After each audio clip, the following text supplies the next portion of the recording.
All right, welcome everyone. Happy Wednesday. This is Michelle Benjamin from AUDIENCEX. We're going to give everybody just a minute to join the webinar. Today's topic is Paid Social 101, housekeeping items. Before we get started, we are recording this. We will be sending the recording along to you afterwards in case you miss anything or in case you're listening to this later because you're busy right now. If you would like to see the deck at a later point, just send us an email. We can also send that along and we would be happy to share that with you. If you have questions at any point, there's two ways that you can send those questions over. We have the chat box. You can send those over to the panelists, or you can use the Q&A function, and we will address all those questions at the end if we don't get to them during the presentation. And I think that's pretty much all the housekeeping items for today. Our presenter today is Chris Clark. He is the Director of Search and Social at AUDIENCEX. He runs search and social campaigns for our clients across every vertical, across many social platforms, and that's what we are here to discuss. There are so many social media platforms today. We're hoping to break them down for you a little bit and give you some sort of idea for which ones might be best for your campaigns. And with that, I will pass it over to Chris. Welcome. Hi, everybody. I am Chris Clark. I'm the Director of Search and Social here at AUDIENCEX. Thanks, Michelle, for the introduction. Yes, I do need a haircut, as you can see by the picture. What we're going to do today, as Michelle indicated, is talk about all the different platforms and give you a general sense of, the functionality and the big picture perspective of all of them. What the user base looks like and that type of information. To get started, we did want to talk about, COVID and social media usage. This might not be new information to everybody, but we felt it was worth including. We wanted to talk about how generally social media time is up, which is one of the reasons that we're doing this webinar. Is as all this time spent on social media has increased, advertisers are looking to either take advantage of that behavioral shift or simply lean into the growth of these platforms in general. What you can see in the chart is a table here of the breakdown of how behavior has changed based on age cohort. Some people have actually spent less time on social media. Many are spending the same amount, but generally time on each of these platforms or overall has increased. It's gone up the most for Gen Z. So, while the baby boomers might be baking a little extra bread or spending more time in the garden, Gen Z might be, glued to Snapchat or something. And this will likely persist for the foreseeable future. As I indicated, Gen Z is really seeing the largest increase in time spent on social media.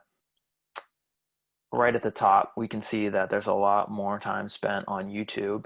And as you go down through these platforms, you get the sense of what type of activity change there has been.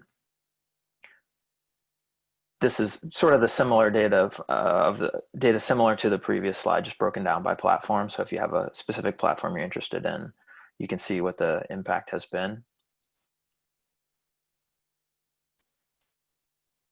And now we're going to get into these specific platforms, starting with a breakdown of the activity across them. So this sort of pulls out the generational breakdown and shows a longer time series here. And the thing that sticks out obviously is, as we're looking at the percentage of adults who are using these platforms, is that YouTube and Facebook are heads and shoulders above the rest of the platforms.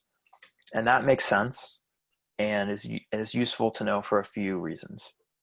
The reason, in my opinion, that YouTube and Facebook are so dominant is that really, if you only have enough time to consume a certain amount of social media, you're busy with work, or maybe you have kids, or whatever else you're spending your time on, you can get most of what you are looking for in terms of content just by going to Facebook or YouTube. So Facebook has an enormous user base, as does YouTube. They have a huge amount of content, and they've been around a little bit longer. So they're more familiar to the consumer. And this to me is what's really driving that higher use case. Conversely, if you're an advertiser and you only want to start with simply testing a single platform, this is where you're probably going to go. In addition to that, we do have all these other platforms that you see in the bottom part of the chart. And they're more use specific, and we're going to get into the differences here in a minute, but each of these platforms has a smaller audience, but might have a specific audience that you as an advertiser would be interested in pursuing. In addition to the audience, there's also a specific use case for each of these platforms, which we'll talk about. And one last note, I would like to add that, especially over the last few years, we see Instagram breaking out here in terms of the user base, while Facebook is relatively consistent. You might even say stagnant. Well, let's begin with Facebook. Like I said, it's got a huge user base. 1.7 billion users is roughly, what is it, 25, a quarter of the Earth's population, something like that. We're talking about maybe over half of people in the United States. A lot of time spent per day, 20 minutes on average, and it's almost entirely mobile, right? So over 90% mobile. What I'd like to call out that's interesting, and probably not familiar stat with most of us, is that 65 plus user base has been growing very quickly. So it's interesting to make the analogy here to the product adoption cycle, where you have your innovators, your early adopters. We're finally getting all those late adopters onto Facebook. Anecdotally, I think it was 3 weeks ago, I got a Facebook invitation from my 94-year-old grandmother. So at this point, pretty much everyone is on Facebook, like on Earth. But that presents some good advertising opportunities, because you can find some of these audiences that you might not have expected to be available, right? If you would have thought a few years ago, what's the best way to target someone for, let's say you're the AARP, where would you find your users? You might assume that they're not online at all, or only in small instances. And, in this case, that age group is growing quickly.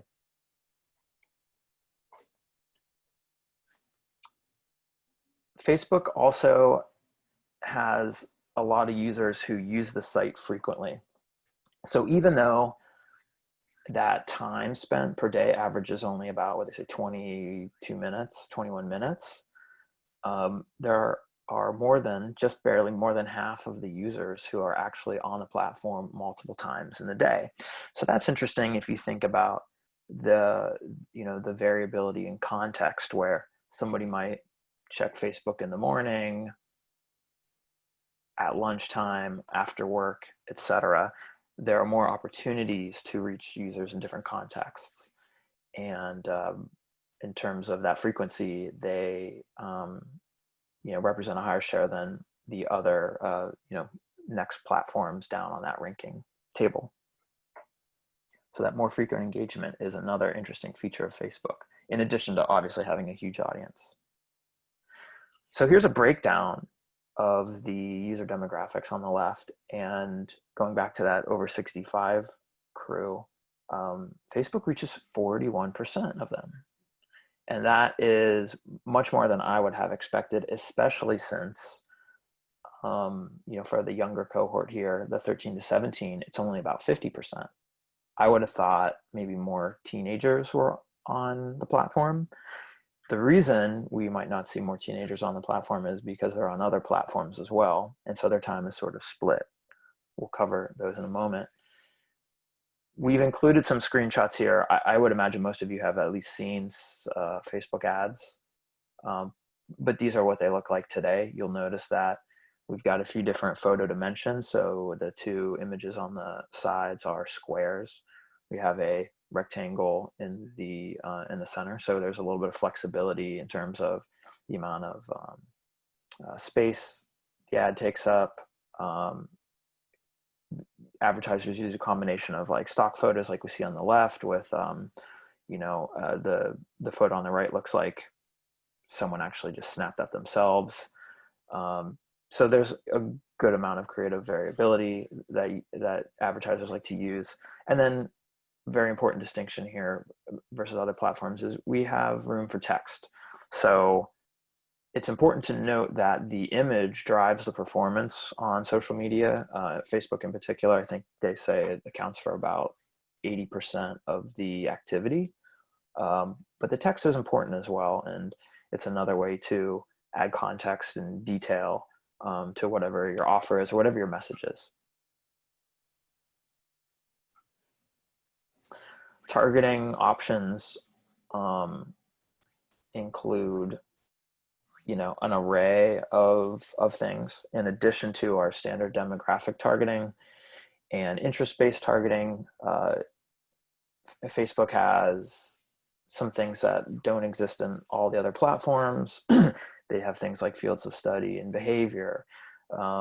Examples of behavior would be a segment for early tech adopters or Gmail users or users who own an iPhone.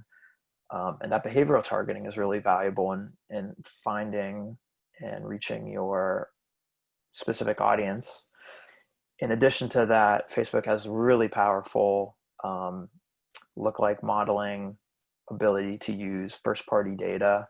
So first-party data is all the data that you own, of course, and it would include a CRM list, website retargeting, the ability to retarget users who have maybe watched a video or engaged with your Facebook page, or perhaps partially completed a lead gen form. So there are a number of things that you can do, and the targeting is really robust. It does quite a lot.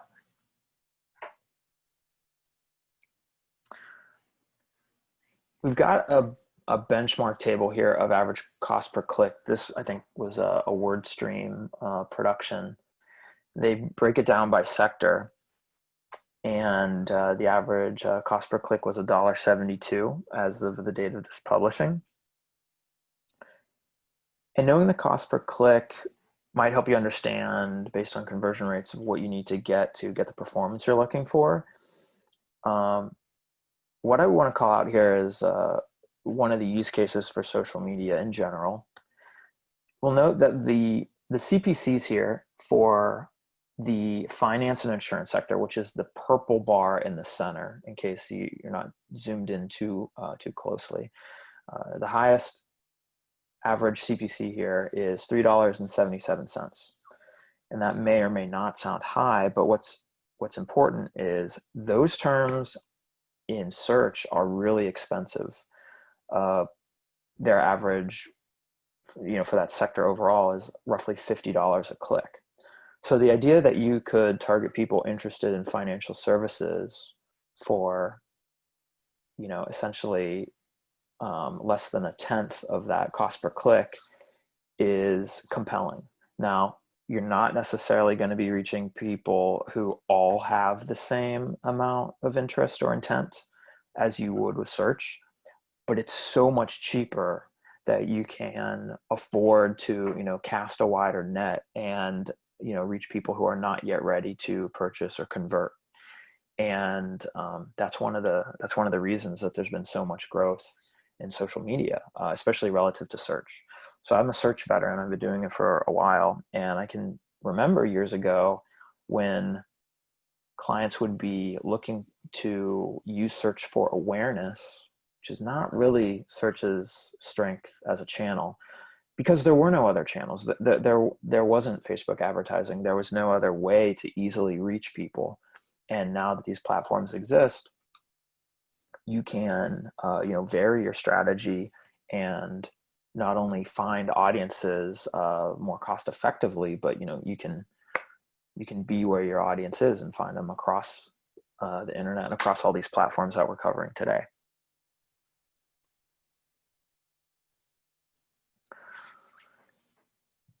Instagram is Facebook's sister company. For those of you who might not have known, it is, owned by Facebook. And when you are advertising on Instagram, it's the same platform. Instagram and Facebook are run under the same advertising platform, along with the Facebook Messenger app, which we don't break out specifically here. And then as well, Facebook has what's called their audience network, which is at this point mostly apps, but it's an expanded reach of Facebook's inventory, and Facebook is able to take all of this user data from across these platforms and get better results than you might otherwise be able to do. Instagram's got 1 billion users. Half of those are active every day. We have 116 million in the US, so not quite as many as Facebook, more like 40% of the population. And a lot of young people. So, if you compare this to the Facebook stats, we've got 64% here of 18 to 29-year-olds. The call out you'd want to make here is that the time spent per day is a lot higher. So it's 53 minutes on Instagram. That is more than double what Facebook offers. And Instagram is an enormous piece of the influencer ecosystem. When we talk about influencers, it can be on any channel, but mostly people are thinking of Instagram. So good to note there. It's a visually driven platform. So we'll show you how that compares to Facebook in a moment. With engagement rates, Instagram does tend to get pretty good engagement, but this chart shows how some industries stand out. You'll note the first breakout category here is higher ed, and then the two on the right are nonprofits and sports teams. I thought this was sort of surprising, actually, when I first saw this chart. I would have thought that, fashion and beauty would have had higher engagement rates because they're ubiquitous, right? They put a lot of time and effort into expanding their presence on Instagram. They're kind of everywhere, but it's very competitive.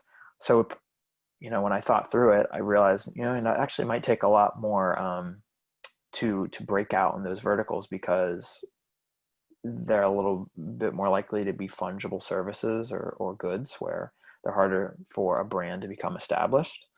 So maybe they get less engagement, but it's worth noting for higher ed, nonprofits and sports teams that Instagram might be a place to consider advertising because of the activity you would see relative to other platforms. Here are the ads. The targeting options are essentially the same here because it is the same ecosystem.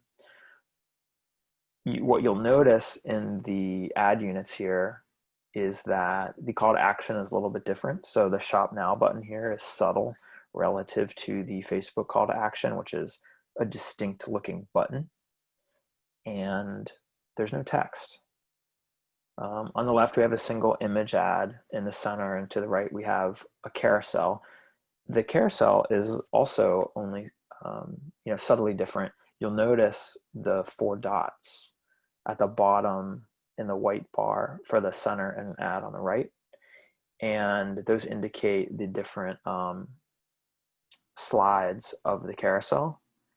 In Facebook, it actually shows you a portion of the next slide to indicate that there's additional content to be found. So some subtle differences here.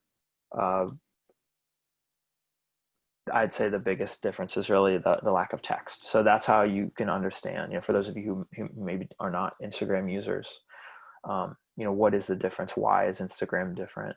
And how specifically is it a visually driven platform? Well, literally there's less text, or in cases, no text.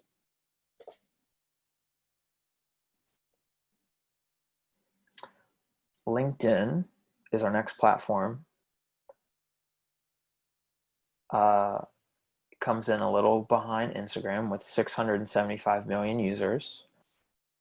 But to keep that in context, LinkedIn is really about professional networking and professional content. So to have roughly 70% as many users as Instagram, which is just general interest, to me indicates how strong of a platform LinkedIn really is. Half of Americans with a college degree on LinkedIn, 61% are 30 to 60, so in their prime working years, and 3/4 earn over 50K. So, these are people in the workforce who are engaged in developing their careers and who are, like I said, looking for professional networking, professional content. We note at the bottom that 52% is our average open rate of Inmail. So if you're not familiar with Inmail, it's one of the advertising capabilities of LinkedIn where you're sending essentially a sponsored mail. I think they used to call it that, sponsored email in the past. I forget the exact name, but it's a sponsored message that hits users' inbox and works pretty well. I don't do a lot of email marketing, but for those of you who do, a 52% open rate is very, very strong. I want to say more than double average open rates. So it speaks to the quality of both the messages as well as the the quality of the context of the platform.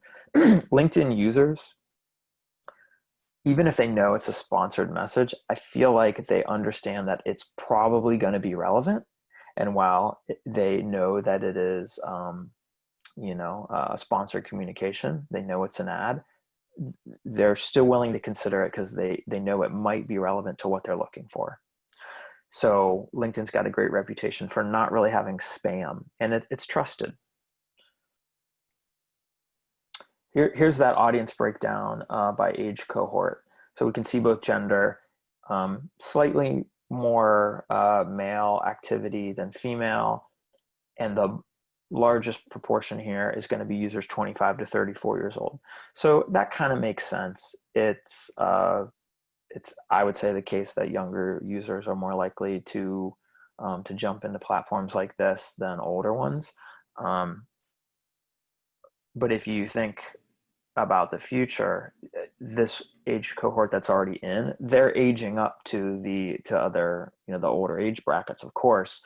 So this will shift over time, and as time rolls on, the user base should only grow and get more balanced over these age groups.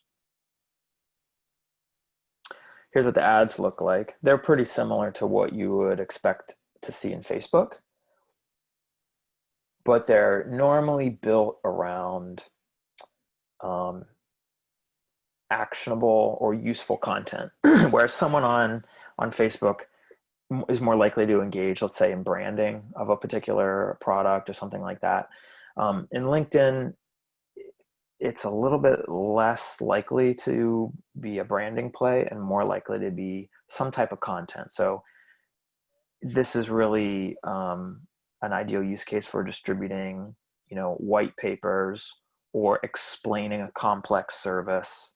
I think there's a lot of opportunity for advertisers who want to tell their story with video. Sometimes, especially for B2B advertisers, you can't really get your whole pitch, let's say, in a single image, and video is that opportunity to, tell a more complex story. The targeting is a little bit different, and it can be very valuable if you know who you're trying to reach. So LinkedIn offers not only job experience related targeting like job function, so something like IT or HR, but also title, seniority, years of experience, and job skills. Seniority is a great one. I'll tell you, one of the most common requests that we get from B2B advertisers is to target essentially decision makers. So a more simplistic view would be an advertiser who says, hey, you know what, we really just want to target the C-suite. Okay, we can do that. But with the seniority targeting, what LinkedIn allows us to do is, instead of looking for every possible variation of chief blank officer, we can put in, CXO as a seniority level, and it'll cover the whole C-suite. We can then cover like the VP level, director level, whether people own the business, or are small entrepreneurs. And we combine that with company size. That's a really powerful combination. So let's say you have a software product that is ideal for, self-employed entrepreneurs. Well, we can find people who own or founded or are partners in their own company, who have, let's say, less than 10 employees or are working alone. And boom, there's your target audience. And that's before we layer on all the other available audiences. LinkedIn's targeting has improved quite a bit. It might sound uncreative or uninspired, but in my opinion, they're just trying to keep up with Facebook. And while they have limitations because I have a smaller user base, anytime they add some feature that Facebook has, it's really helpful. You can do website retargeting now. They have lookalike audiences and CRM targeting. One key distinction with LinkedIn that you don't have on Facebook is you can upload an account list for account-based marketing. So if you just have a list of 1,000 companies you want to do business with, and you're not even really too concerned about the specifics of reaching this department or this seniority level, you just say, hey, look, these are the companies that are in the industry I'm trying to reach. Let's hit them all. You can just upload that list and get going there. So lots of powerful features for LinkedIn targeting. I want to add one last point, that even though you do have some features like job title targeting in Facebook, it's going to be more robust in LinkedIn because users are more likely to have attached their work email to their profile in some way, or at least the company that they're working at. So that information is going to be more up to date and more accurate on LinkedIn. And so it's one more reason why, it's the ideal place for B2B targeting. I will add also that LinkedIn is expensive, right, in terms of CPM, but it converts pretty well. So the best use cases here are really companies whose conversion is going to be of higher value. So education is a great one. So if you're advertising for like a master's program at a university or something along those lines, that's good. Enterprise software, SaaS products, things like that. Conversely, just for an example, you would not want to sell consumer packaged goods on LinkedIn. You'd never be profitable. But that's just an extreme example to illustrate, the difference of who you're going to want to go after on LinkedIn.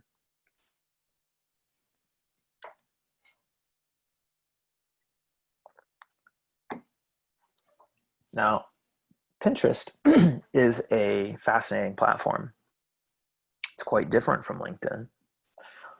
It doesn't have as many users, but it does have over 300 million. A lot of users are very active. It's reaching a lot of millennials, right? About half. Heavily mobile. Pin saved. If you haven't used Pinterest, I'll show you the board in a minute. But the way that Pinterest works is that users have their own board. Imagine a literal, pin board or bulletin board that somebody would have at home where they tack up photos of things, right? A vision board, if any of you have ever made your own vision board, it's like that. And they save ideas, right? So the platform is ideal for inspiration, discovery. Those are the two words to remember. So when using Pinterest, as users are scrolling through their feed, they'll see a pin that catches their attention and they will save it to their board. So they might have a board saved for fashion ideas, right? Like clothing that they're interested in buying, new shoes, something like that. they might have another separate board for party ideas. So whether it's like party favors for their kids' party, or dinner party ideas, or even recipe ideas, that might be a separate board. So users go through all this content. So here's what the content looks like. If you see the ads on the right, this is what the feed looks like. You have on mobile different categories at the top. So in the image on the left, we see room ideas and things like that. And the search, I'm not sure what the search term was, baby something. We can see child related content, so nursery design examples, and people look for ideas, right? So the reason that this platform is so great for inspiration and discovery is that's what people are looking for. They're looking literally for new ideas. They want to see versions. It's like an interesting digital analog to shopping, right? What do you do when you're shopping and you don't have a product in mind? You're just strolling through the store. Think of people going to IKEA and they're just like looking around, right? We've all shopped, obviously. You walk through the store, you wander through, something catches your eye, you examine it. This is kind of a digital equivalent of that. So one of the reasons this platform is interesting is, I feel like it fills a niche there that doesn't really exist for other platforms. People purchase when they see ads on Instagram. Our lizard brains can't resist whatever widget is put in front of us, so we buy it. I'll speak for myself, I guess. But it's a different relationship with Pinterest, and so for advertisers, the use case here is to put yourself in front of advertisers when you have something new. So if you've got new products that are not familiar to the user, that they would want to discover in a visual way like this, this is a great way to do it. So Pinterest is like a fun place for marketers to be creative. I think that there's a ton of low quality content on Pinterest. So hold that thought. Don't jump to conclusions and feel like it's a bad spot for your brand. There's just stuff that's not that amazing. And so what's exciting about that is it's a little easier to stand out if you have decent creative. So, if you've got a good creative team, like I'll sing praises. The AUDIENCEX team is great. So I don't know if any of them are listening, but they're really, really good. So if you're using a good creative team, or you have your own people in house who are skilled and can make good content, it's not that hard to appear to be, more exciting or interesting visually than some of the other competitors. And you can be there for the users who are shopping. So in terms of the targeting, Pinterest is actually sort of a hybrid. It has interest targeting. It's now got, audience retargeting. So like web visitors, they have act-alike, which is essentially look-alike. They just have a different name for it. It's a little more, let's say, detailed. So rather than just users who have similar demographic or other characteristics, it emphasizes behavior a little bit more, hence the word act alike. So it's not just about users who, are 18 to 49 years old or something. It's people who are engaging with the same type of content, things like that. And then CRM is worth a mention because that's a valuable strategy.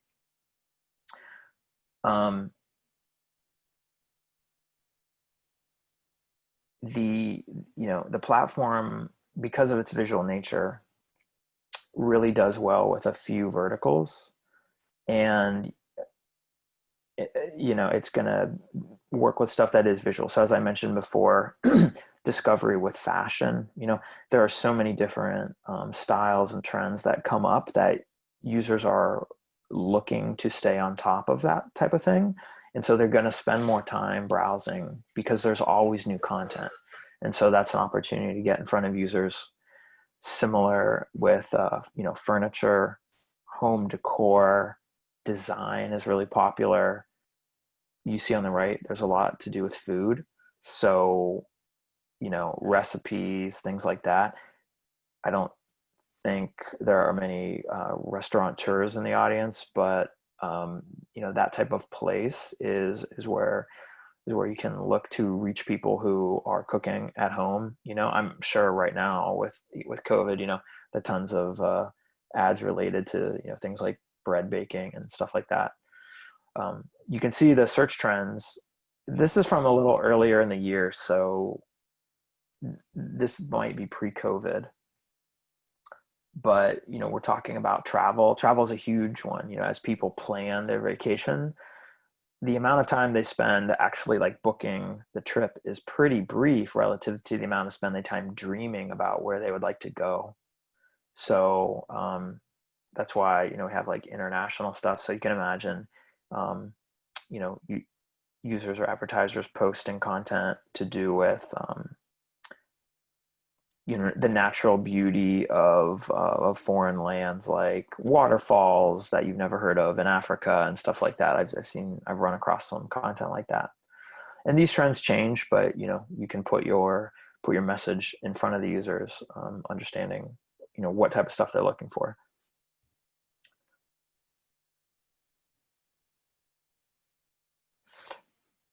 All right, let's jump to Twitter. Twitter's been around a little bit longer. We're probably more familiar with it. It's got 50 million active users, 53. So not as many as some of these other platforms. Only 42% have a college degree, so a little bit lower than, let's say, LinkedIn. What's interesting about Twitter, you see in that last stat, is its sort of speaker-listener dynamic. So a lot of people on Twitter are really just followers, right? They're just listening to content. They're not really driving conversations, although some, get more engaged. But it's really, a small number of users who do a lot of the communication. So whether this is a group of, celebrities or other notable figures or companies, brands who do the communication, there's a dynamic here where it's a small number of people who deliver most of the messaging, and most people are just kind of like tuning in, if you will. The median user tweets twice a month, and the most prolific users tweet over something like 138 times a month.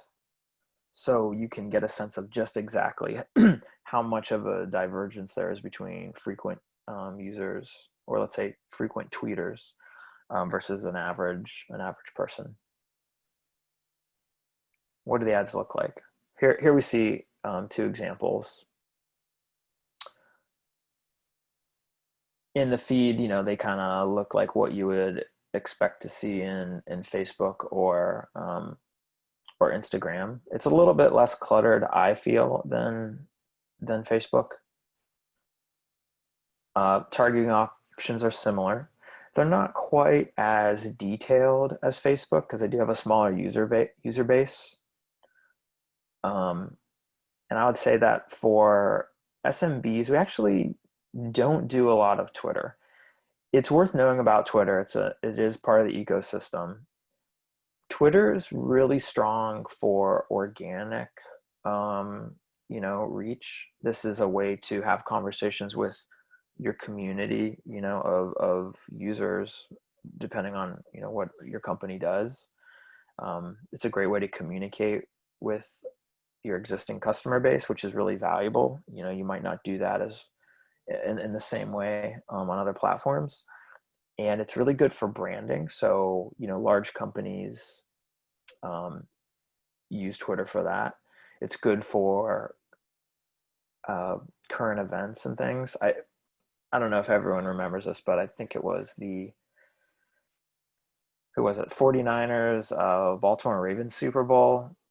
I don't even remember what year that was, when the lights went out for a moment, and I think Oreo had some really witty tweet. That's like the highest and best use of Twitter, in my opinion, when you can have like a timely organic response. They showed that the brand was relevant and like on top of current events, and it wasn't an ad. So Twitter is a little bit different in that respect, but again, an important part of the ecosystem. And and worth understanding. After Twitter, we're going to talk about Snapchat. So Snapchat has 310 million users. More than half are active every day. It's got a young user base, so 68% in that 18 to 29 bracket. It's the stat we have here is that it's a 5x higher swipe up rate. You could think of that as comparable to a click-through rate, I would say.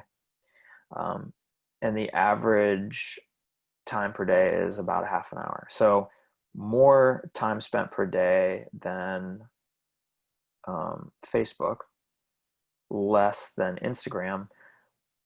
But Snapchat is known for having higher engagement. So that's something to think about if you're looking for users to maybe pay a little bit closer attention as opposed to just being, more generally aware. So, slightly different behavior there. Snapchat and Instagram are popular among the kids. This is what the kids are doing. You can see the breakdown of the age cohort by platform here. And as I touched on earlier, we might be wondering why teenagers are less likely to use, let's say, Facebook compared to slightly older kids. And while we don't have the sub 18 bracket on this first line here, you can see that the 18 to 24 age cohort has a lot higher regular use on this channel.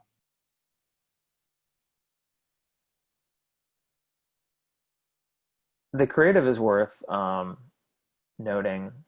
These are some pretty high quality examples for Snapchat. It is, video driven. So, the lenses that you see in the center example, those are a famous differentiator for Instagram, and one of the reasons why it has so much more engagement. So if you are not aware, those glasses are not actually on that person's face. That is digitally added. So it's like a rudimentary augmented reality. And brands will create a lens like that, which their users will play with, right? So, there are a bunch of examples you could think of. Let's say, for example, if you were Disney, you might have a lens that had Mickey ears, right? Mouse ears that people would put on their head and take a photo while they're at Disney World or Disneyland. And that's where you're getting that engagement, and it's tied to your brand. Filter ads we see on the right with Bacardi. This is an example.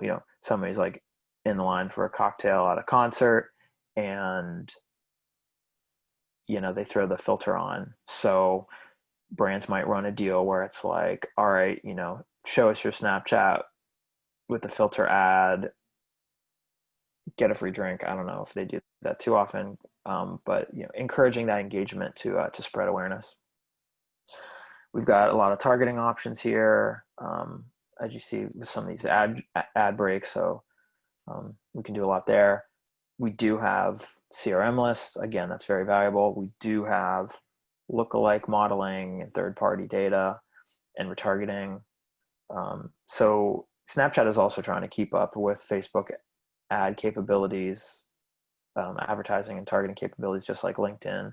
And their platform is actually quite similar. So for those of you who have never tried Snapchat, in terms of running the ads, it's not much different than Facebook. The larger difference, more substantial difference, is really the content. Creating ads, requires a little more creative effort, especially if you're using video. But in terms of targeting and running a platform, it's not too challenging. Last thing, and to me, perhaps the most undiscussed and underrated thing for Snapchat, is that it is cheap. Very low CPM. So if you need impressions, like you want to try some branding, it's a great place to experiment. The low CPM is just really helpful, right? It's an insurance buffer if you are risk averse and you're not sure how much budget you want to put into it, or you are afraid the conversion rates might be low or something like that. You can dip your toes in with Snapchat. just anecdotally, we ran a branding campaign for a client. I want to say it was last summer, and it was targeting a younger audience. So there's, you know, a lot of inventory, but I think we had found like $1 CPM, something like that. It was just very, very low.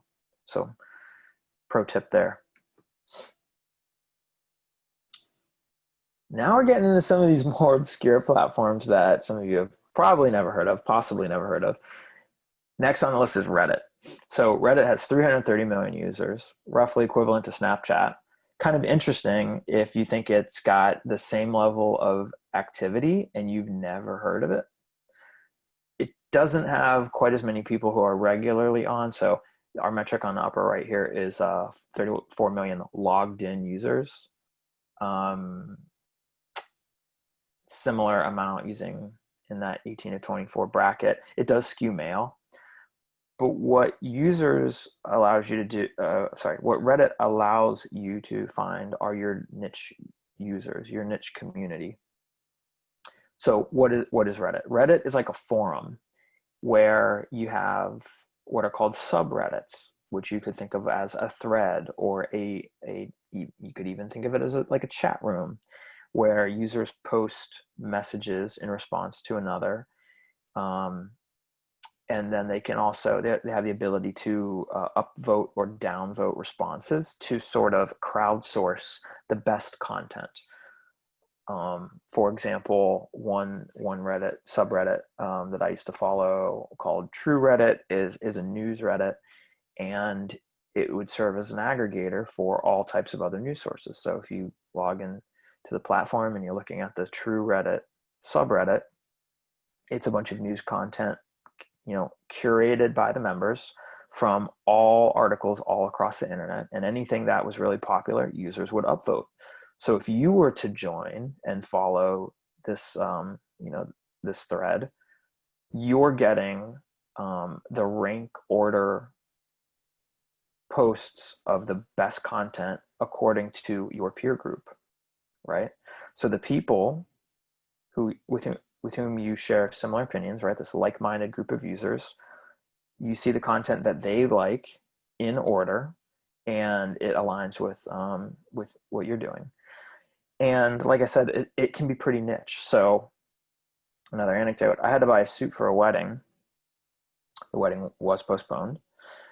But as I was shopping around and trying to figure out where I wanted to, look first, I found a subreddit on menswear or something, and somebody had posted a spreadsheet breakdown of all major suit manufacturers in the US, like from top end brands to mass market retailers, and like had assigned a 5-point score and talked about, which one is the best value, and is it a best value at regular price, or is it the best value when it's on sale? It was extremely detailed. And my point with that is to illustrate that when we talk about a niche community, this is like a highly engaged niche community. These are not just casual users. These are people who are deeply engaged with the topic, whatever the topic is. I actually had a coworker previously. I went to his apartment for a birthday party. This is years ago. And I realized that a lot of, like a substantial proportion of the guests at this party were friends who apparently they had all met through a Reddit group. So rather than a real group of friends migrating the activity online, this was a group of people who had actually met on Reddit. I don't remember what the topic was that they were all fond of, and they started a party together in real life. So it is highly engaged. If you can imagine that behavior, like these people really are interested in whatever their topic is. So if you as an advertiser can find a relevant niche, you're going to find people who are deeply interested in that line of discussion. This is what it looks like. You see the ad at the very top for CVS, and sort of in the middle, you see with the blue text below the link that this is also a promoted tweet. And it looks pretty much similar to the, sorry, not tweet, post, you can see that, it looks pretty similar to the other items available, the other links. And so it is subtle, but it's important to note that Reddit users can, in this instance, they can comment, they can upvote, they can downvote your ads. So while Reddit is a fascinating platform with some real opportunities to reach people you're looking for, there is a slight risk. If you are careless or tone deaf and you put up an ad that doesn't really align with your users' needs, you might get downvoted because you're not really giving them what they're looking for. And worse, if you're really off base, you might even, get negative comments and get trolled, right? So that doesn't happen maybe too often, but it is there. So I would say that Reddit, in terms of developing your creative, has a higher degree of difficulty. It's probably a little bit simpler to operate in terms of selecting the targeting and things like that. It's not as complex a platform. The targeting is a little, less robust than something like Facebook, but it's a little trickier to develop the right creative. So fascinating platform here. And this is what the feed looks like. So, we do have image ads, which you can sort of see an image of a dog on the left. Ads can sort of look like that. But the ads, come up in this manner on either the desktop or in app. We're able to target, different segments. It's not as many as you'd see on Facebook, so it's a smaller set. And then for topics, basically, we have collections, which are a group of subreddits or a subreddit. So a subreddit is that specific thread. If you can find exactly the subreddit you want to target, that's where you're getting, essentially the most relevance, is people who are discussing the specific thing that you want to, put in front of them.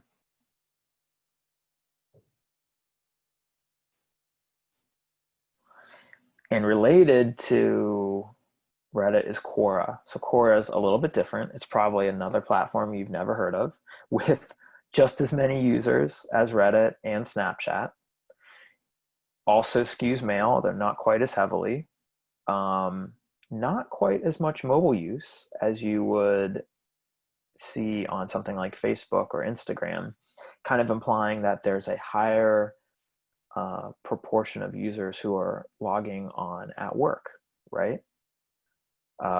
People are more likely to be on a desktop or laptop when they're at the office, or in this case, just during working hours on their work machine.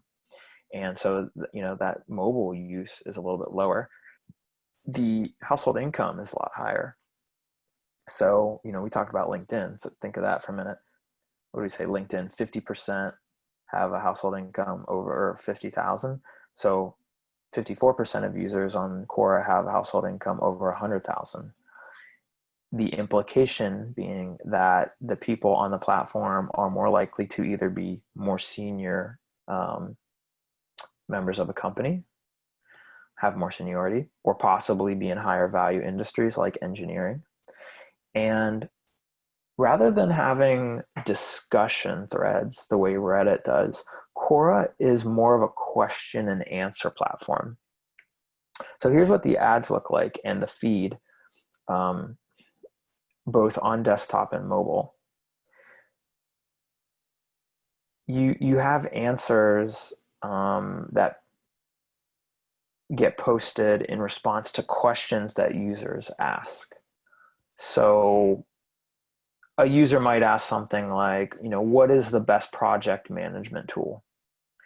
And this is where authoritative voices would step in and answer the questions. Then they'll say something like, oh, well, we've had good results with Jira, or we've tried Asana or Trello. And these are the differences between them. So what you've got here are users asking questions, and they're not all business related.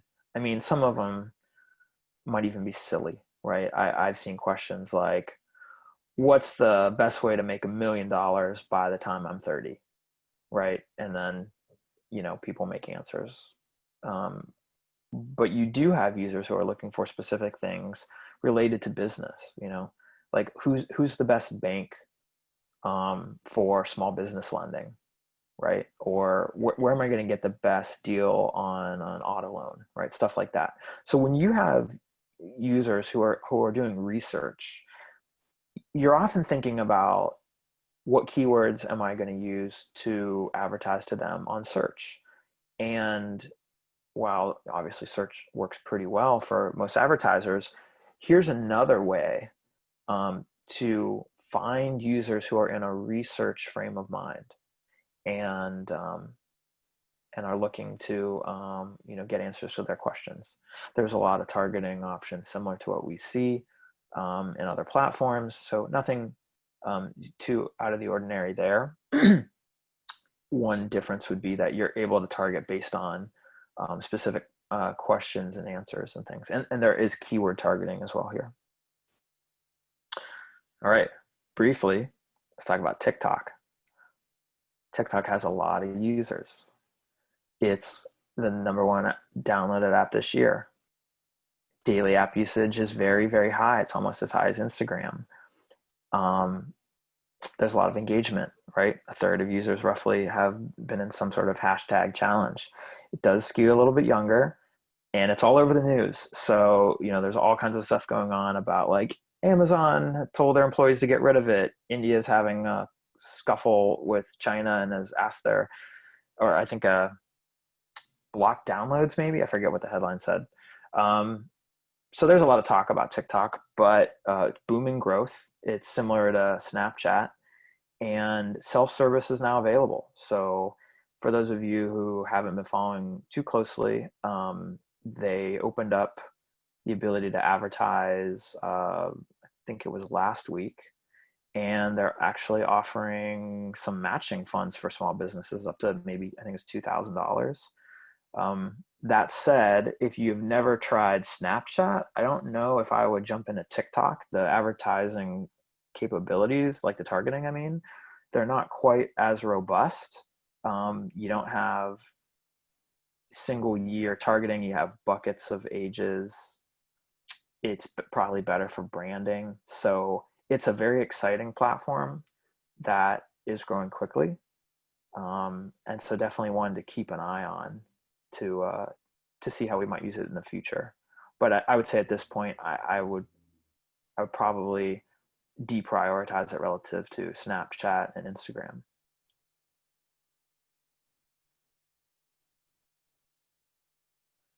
And just to wrap up, for those of you who want the deck emailed or who watch this on the recording, we've got the breakdown here of the different platforms and some demographic information just sort of as a reference. So if you have a target audience that falls into one of these groups, you can see exactly what you're looking for. We've also got, an income breakdown here, as well as education and location. I would advise you to download these apps and try them if you haven't already, just to get familiar. You might even find that you'll like using some of them, and it's a good way to get your feet wet with understanding how your audience would use them as well. And with that, I'll pass it to Michelle for questions. All right, thank you. We're exactly at 11 o'clock Pacific. I'm in Mountain Time. So that is our 60 minutes. If anyone has any questions, please feel free to send them over. Otherwise, if you have to jump, we can definitely answer them via email or at a later time. If you would like to see a copy of the presentation, we can send that to you. Also, just email me back when we send you the recording and I'd be happy to send it to you. One question that popped up when you were talking about Pinterest. Pinterest is great for consumer products. What do you think about it as a platform for B2B? I don't know the answer to that, and I'm curious also. I think it depends specifically what the B2B product is and what is available for targeting.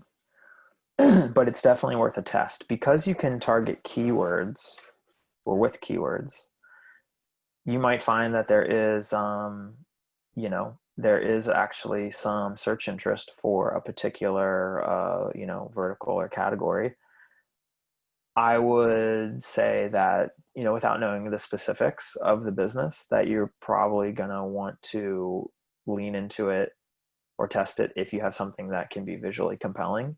It might be challenging to just, as an example, to promote, let's say, legal services. So if you're an attorney, that might not work. But if you sell, let's say, I don't know, maybe B2B restaurant equipment, you might be able to find restaurateurs or aspiring restaurateurs who are interested in, leasing an oven or whatever your business offers. So it might take a little bit of experimentation. I would say one of the things, unfortunately, that's worked against Pinterest is that their pixel apparently is not amazing. I'm not really clear on the details. It's sort of secondhand information that I've received from some other advertisers. And so it sort of under attributes the success of the ads. So Pinterest requires probably a little more patience, given that it's kind of upper funnel, and it can be effective, with getting impressions in front of users, but it might take time for them to ultimately convert. And for B2B, that's going to be an even longer process.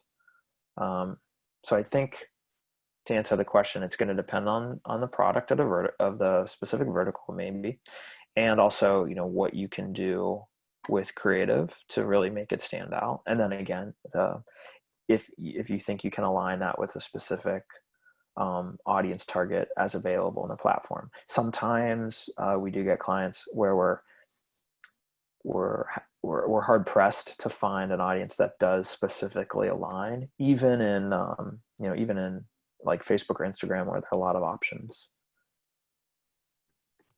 All righty, thank you. We have two different questions about LinkedIn. One, what is the average CPC? I don't know if we can actually answer that without a vertical, or does it vary by industry? Do you have any thoughts on that? Oh gosh, I will say that when we do quotes for LinkedIn, we more frequently do CPM, and I want to say that the average is, let's say, $70. It does range. So sometimes it'll be, $40 CPM up to 90 or 100, with maybe 70 being about the median. Cost per click, I don't recall. I want to say maybe $20, but that can vary, in a similar way that CPM range would. Okay. But just to put a button on that, the thing to consider though is that the conversion rate is higher, and the context is a little bit better. So I would advise some caution if you're comparing it to, let's say, Facebook. So for example, the Facebook CPM, what we found is the median CPM for nationwide targeting is something like $7 on Facebook. So 10% of what LinkedIn has. But if you're reaching high value users or potential customers and they convert better, you're going to be fine on LinkedIn, even though it's a higher cost. So a good example of this would be, we had a SaaS client, a business client, where maybe they were paying $1,000 cost per lead on LinkedIn, but every sale for them is a six-figure deal. So $1,000 cost per lead on LinkedIn is not only competitive, it may be the only way that they found to effectively reach that particular niche. Awesome, thank you.